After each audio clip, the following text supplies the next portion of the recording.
बिस्मिल्लाहिर्रहमानिर्रहीम। अस्सलाम वालेकुम वरहमतुल्लाहि वबरकातुहू। शार्ट्स पेचेस को देखने वाले प्यारे भाइयों, बुज़ुर्गों और दोस्तों, अल्लाह से उम्मीद है कि आप सब खैर वाफ़ियत के साथ, ईमान और यकीन की मुकम्मल सलामती के साथ होंगे।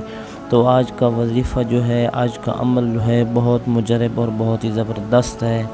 भाई दोस्तों, अगर आप चाहते हैं कि घर में रिज़्क़ हो, खैर व बरकत हो, अल्लाह रब्बुल इज़्ज़त हर किस्म की फरावानियाँ अता करे और हर तरह से अल्लाह रब्बुल इज़्ज़त हर ख्वाहिश को पूरा फ़रमाए और अल्लाह रब्बुल इज़्ज़त हज और उम्रह की सआदत नसीब फ़रमाए, तो उसके लिए भाइयों, बुज़ुर्गों और दोस्तों, कुछ काम आपके करने के हैं कि आप घर में अगर मर्द हैं तो मस्जिद में जो है 5 वक्त नमाज की पाबंदी का एहतमाम करें और घर में इस्तग़फ़ार करें। फरमाया, जो इस्तग़फ़ार करता है अल्लाह उसके लिए नेमतों को बढ़ाता है, अल्लाह उसे नहरें अता करता है, अल्लाह उसे बेटे अता करता है।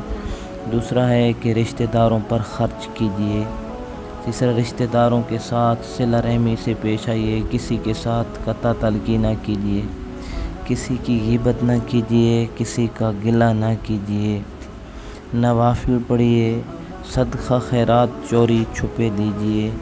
और हज उम्रा आप कसरत से इसमें आए हैं तो आप सोचेंगे कि घर के खर्चे पूरे नहीं होते। यहाँ हज और उम्रा की बात हो रही है, तो जब आप पहले कामों में से सारे काम करेंगे तो अल्लाह रब्बुल इज़्ज़त फिर आपको इतने हज और उम्रे की तौफीक देंगे कि आप हैरान रह जाएंगे। नज़रों की हिफाजत करें।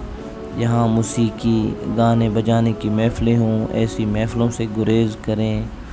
गुनाह वाली महफ़िलों से बचें और अल्लाह के रास्ते की हिजरत करें। फरमाया, अल्लाह के रास्ते की हिजरत करने वालों के लिए वादे हैं जो अल्लाह पर तक़वा अख्तियार करें। और फरमाया, जो अल्लाह पर तक़वा अख्तियार करके अल्लाह के रास्ते की हिजरत करेगा, अल्लाह रब्बुल इज़्ज़त उसके हर अमल में उसकी मामलत फरमाएंगे, उसके लिए काफ़ी हो जाएंगे।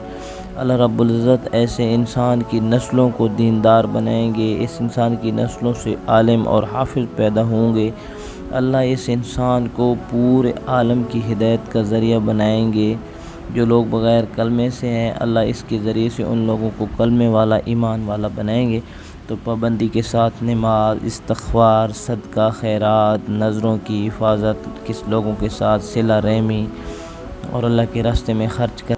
तो अल्लाह से उम्मीद है कि आप इंशाअल्लाह ज़रूर अमल करेंगे। अपनी दुआओं में याद रखिएगा। अल्लाह हाफ़िज़।